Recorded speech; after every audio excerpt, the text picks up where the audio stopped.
Slatty. Imagine a mountain, silent for 100 years.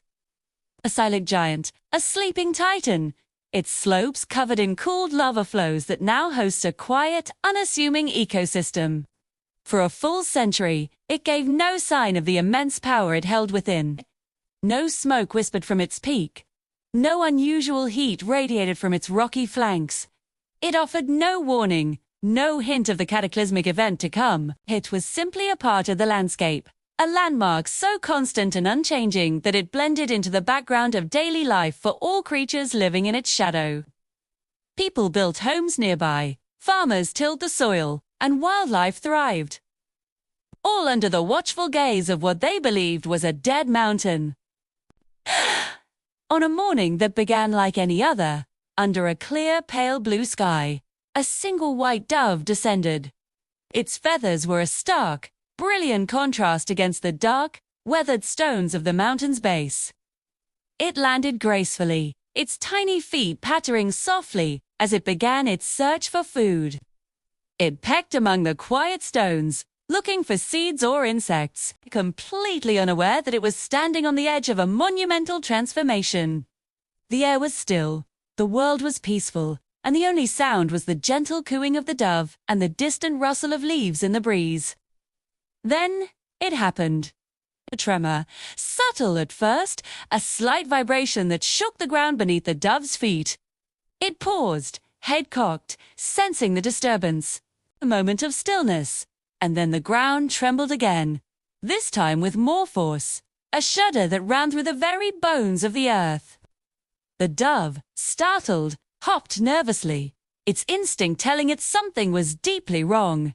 A deep, guttural sound, a rumble that seemed to come from the heart of the world, began to roll through the mountain. It wasn't just a sound you could hear, too. It was a feeling, a pressure that built in the air, a vibration that resonated in your chest. As the ominous rumble grew louder, cracks began to spiderweb across the mountain's surface. They spread like lightning, splitting ancient rocks and dislodging soil that had lain undisturbed for a century. Quiet stones, where the dove had been searching for food, were now part of a landscape in violent motion. From these newly formed fissures, smoke began to rise. At first, it was just a few lazy, grey wisps, like ghosts, escaping their prison. But it quickly gained momentum, pouring out faster and faster, turning from grey to a menacing, thick black that blotted out the morning sun. The dove, its search for food long forgotten, knew it was time to flee. With a powerful beat of its wings, it lifted into the air, rising just as the mountain's peak could hold back its fury no longer. A deafening explosion ripped through the air as fire and molten rock burst from the summit in a terrifying, beautiful fountain of destruction. A colossal plume of ash billowed upwards, mushrooming into the sky, turning day into an apocalyptic twilight. The mountain was no longer asleep. It was a raging inferno, a force of nature unleashed, screaming its awakening to the world. From its safe vantage point, high above, the dove circled, a small, white speck in a sky now choked with black ash. It watched as rivers of glowing lava flowed down the slopes, incinerating everything in their path.